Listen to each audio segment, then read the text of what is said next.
Le agradecemos pues por conectarse otra vez con el colombiano y comienzo preguntándole, ¿hasta cuándo lo tenemos como presidente del Senado y como presidente del Congreso? Inmediatamente me notifiquen formalmente, en obediencia a los fallos de las Cortes, asumirá la presidencia del Congreso mi vicepresidente, el senador liberal Miguel Ángel Pinto.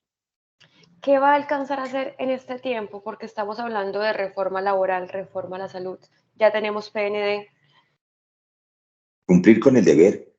Yo trabajaré hasta el último día que me lo permitan los jueces, bueno, también los médicos y el creador, porque finalmente, como yo había advertido aquí en el colombiano, los colegas, el 22 tengo una decisión médico-quirúrgica que igual iba a obligarme seguramente a una incapacidad de un par de meses, dependiendo de la decisión de los médicos, de manera que esto no cambia mucho mi trayecto de vida. Yo había anunciado que quería servir al país desde otros escenarios.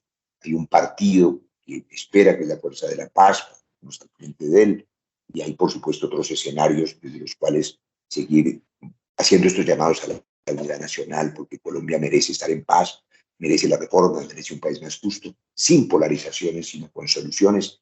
Ese es mi deber y lo seguiré cumpliendo. Usted ha repetido este término de nuevos escenarios varias veces a lo largo de la mañana de este viernes, es cuando nos conectamos. ¿Usted se ve como candidato a la presidencia por Nueva Fuerza de la Paz?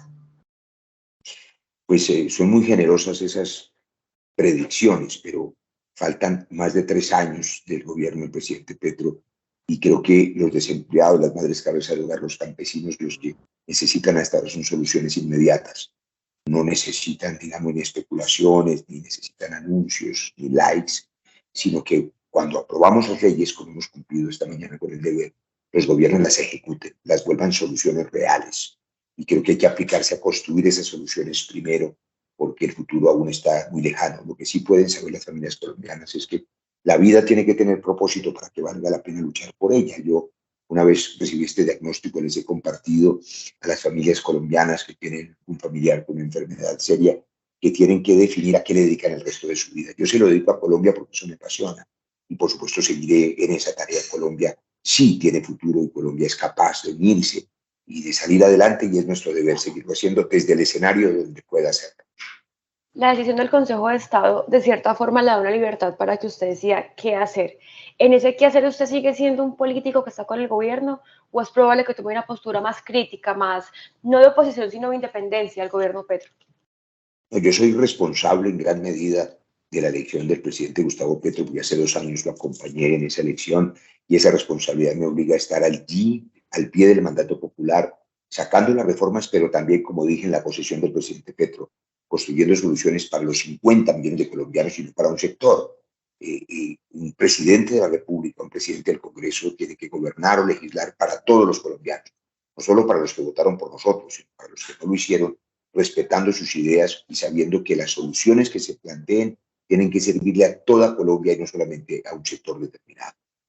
Senador, usted el martes hacía un llamado a la moderación cuando comenzaba la plenaria para votar el PND y quisiera abordar este punto porque usted lo hace justamente después del tercer balconazo del presidente en el Día del Trabajador. ¿Hace falta que el presidente se modere para llegar a consensos con los partidos? Hace falta que todos los colombianos nos moderemos. En las redes sociales, en las calles, hay mucha pugnacidad. Los colombianos todos habitamos la misma casa, que es esta patria nuestra, donde viven nuestros hijos, nuestros nietos. Hay que dejar de atizar las hogueras. La polarización no sirve, la conflictividad en las calles no construye ninguna solución, tampoco la oposición radical. ¿De qué le sirve al campesino, al desempleado o al empresario oponerse a todo? Lo que hay es que construir escenarios de diálogo. Gobernar es concertar. Nosotros hacemos ese llamado, sabemos hacerlo y seguiremos aportando esta voz de unidad nacional y de construcción del diálogo y de soluciones para todos y para todas. Senador, pero el presidente en particular, cuando él pone en manos de la calle la aprobación de las reformas, teniendo en cuenta que es el Congreso el llamado a debatir y a decidir, hace que haya una preocupación en el sector político por la falta de moderación que tendría el gobierno. La principal respuesta para eso es de apenas unas horas. Hoy a las 3 de la mañana, por mayoría absoluta, se aprobó un plan de desarrollo que muestra que sí se puede construir de manera unánime soluciones tranquilas en lugar del llamado, digamos, a la conflictividad en las calles. Yo creo que el riesgo del llamado a las calles es que el conflicto social, que es normal en toda sociedad, se convierta en conflicto violento en un país cruzado por tanta violencia y con ánimos tan exacerbados. Cada ciudadano es un colombiano y los que se odian entre sí, ambos tienen hijos, ambos tienen familias, ambos quieren que no les pase nada. Pensemos en un futuro donde quepan todos y donde no haya enemigos. Los colombianos todos debemos trabajar por la unidad de este país. Hablemos de ese PND. El presidente quedó con menos facultades de las que se habían pensado al comienzo. El presidente también quedó con menos foros de los que se había trazado al comienzo. O sea, hubo un diálogo en el Congreso. ¿Usted qué evaluación hace del texto final conciliado hoy a las 3 de la mañana? El 95% del plan de desarrollo fue aprobado. Las normas que más emocionan son aquellas, por ejemplo, que permiten comprar tierra para los campesinos, pero al precio comercial justo, sin obligar a nadie a vender. El que no quiera vender, aunque hay terratenientes que tienen miles de hectáreas improductivas, pues tiene que o ponerlas a producir comida para no seguir importando alimentos tan caros, o pagar impuestos prediales justos, porque hoy no pagan impuestos prediales justos, o venderla para poder dársela a los campesinos que siembren el alimento en la tierra fértil. Y yo creo que ese es un buen paso, pero también permitir que haya trabajo para los más humildes, en los mejoramientos de vivienda, en los caminos vecinales, en las vías terciarias y las grandes obras de infraestructura, garantizar la financiación del 70% del metro de Bogotá, pero también de las otras obras férreas en las ciudades capitales, incluyendo Medellín, Cali, Barranquilla. Yo creo que garantizar que el país progrese, que se proteja la Amazonía, los páramos, el medio ambiente, es una buena hoja de ruta para Colombia la que aprobamos esta madrugada y sobre todo es un mensaje de que en el Congreso, al interior de la institucionalidad, sí se construyen soluciones. El cambio son las reformas, no son los likes, no es la gritería, no son los anuncios. El cambio son las reformas legales y luego que el Congreso cumple con su deber, como hemos hecho a lo largo de estos meses, le corresponde al gobierno convertir esas leyes en soluciones reales. Es la tarea del Ejecutivo. Y las reformas para el cambio se dan en el Congreso y no en la calle. Sin ninguna duda, el riesgo de agitar las masas en las calles es que eso termine en un país cruzado de tantas violencias por más conflictos sociales. ¿De qué le sirve a Colombia más inseguridad, bloqueos, violencia? Eso no le resuelve nada a las madres cabeza de hogar, ni a los desempleados, ni a los informales, ni a los empresarios. Que hay es que construir soluciones. Y ese es mi llamado. Y hay riesgo, senador, de que se agite la masa en las calles y no se construyan soluciones, sino que se haga un país más polarizado. Pues la decisión por mayoría absoluta del Congreso esta madrugada demuestra que el Congreso es capaz de trabajar y que cuando hacen llamados sensatos, cuando se hacen llamados a la concordia, esos llamados son escuchados por todos. Sigamos en el camino de las instituciones y no del conflicto social en las calles. Usted sabe muy bien cómo moverse en política y cómo moverse en Congreso. Y en las últimas semanas y días ha habido varias bajas para el partido de gobierno, para el pacto histórico. Usted es el primer senador que sale, tenemos también unos partidos que se declararon en independencia y bueno, usted no va a estar ahí para mover el Congreso. Entonces, ¿quién va a mover el Congreso con la fuerza que usted lo hacía? ¿Ve algún congresista que tenga la capacidad de liderar la agenda tal cual usted lo estaba haciendo? Yo creo que hay que tomar las decisiones que la providencia determina con humildad y con sencillez. Nadie es indispensable.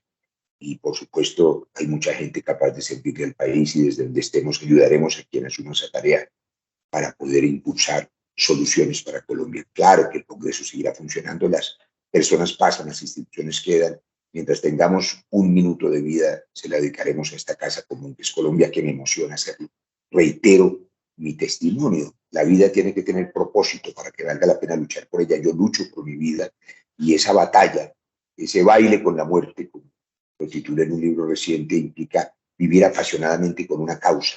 Si uno no tiene causa, si se sienta a mirar al techo o a lamentarse, pues se muere sin mayor mérito. Si usted tiene algo que la haga levantar por las mañanas para trabajar, entonces vale la pena vivir. Y a mí me hace levantar por las mañanas la causa de la paz y de este país justo y seguiré trabajando desde donde la providencia, bueno, y en este caso los médicos de la.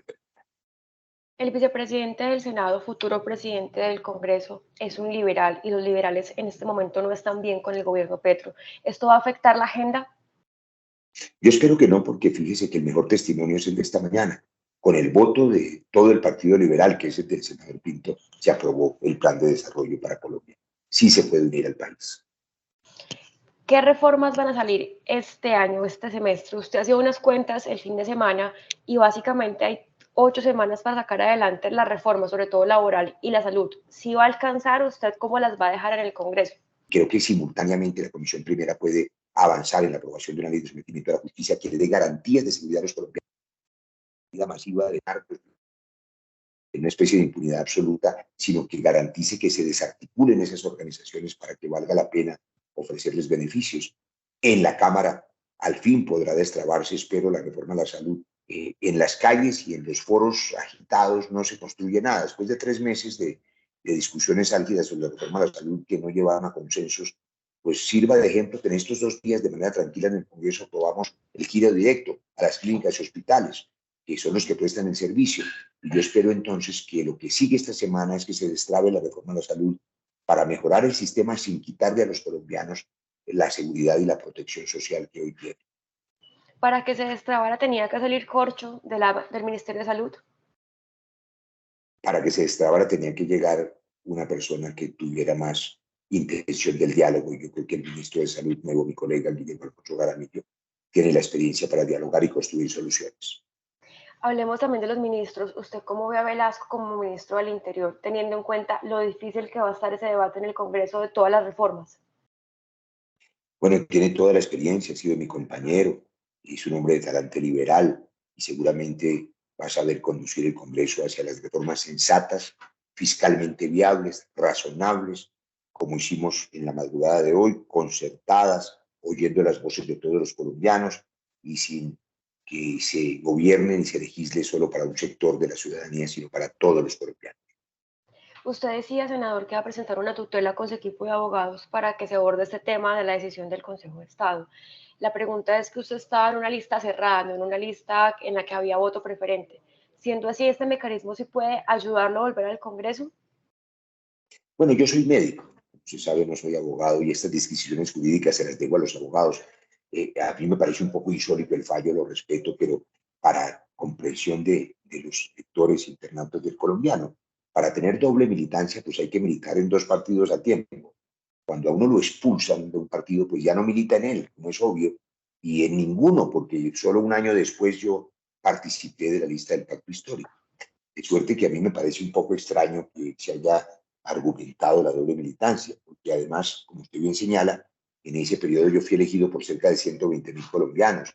Si un partido te expulsa, no rompe mi compromiso con mis electores, por eso seguí cumpliendo con mi deber, estoy convencido que hice lo correcto.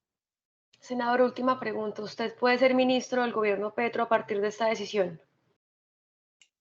Yo creo que lo primero que tengo que hacer es terminar mi tratamiento médico y esas decisiones, pues además no dependerían de mí. Podría legalmente, porque mis detractores, a quienes felicito porque lograron esta pequeña victoria, no celebren mucho porque aquí hay energía y convicción para volver, no cayeron en cuenta que me quitaron todas las inhabilidades, de manera que todos los caminos están abiertos, pero yo estoy pensando en la unidad nacional, estoy pensando en avanzar hacia la construcción de la paz, mi propósito es ese, y la Fuerza de la Paz, mi partido trabajará en ese propósito en las elecciones regionales, en las elecciones nacionales del 2026, estaremos presentes. Senador, pues, gracias por conectarse con nosotros y en su apretada agenda y gracias a Vivi por este enlace que ya me está haciendo señas. Entonces, como siempre, seguiremos en contacto y que le vaya muy bien, que se alivie, que es lo más importante en esta discusión también. Bueno, pues muchas gracias. Feliz fin de semana para ustedes y para los internautas. Gracias. Chao.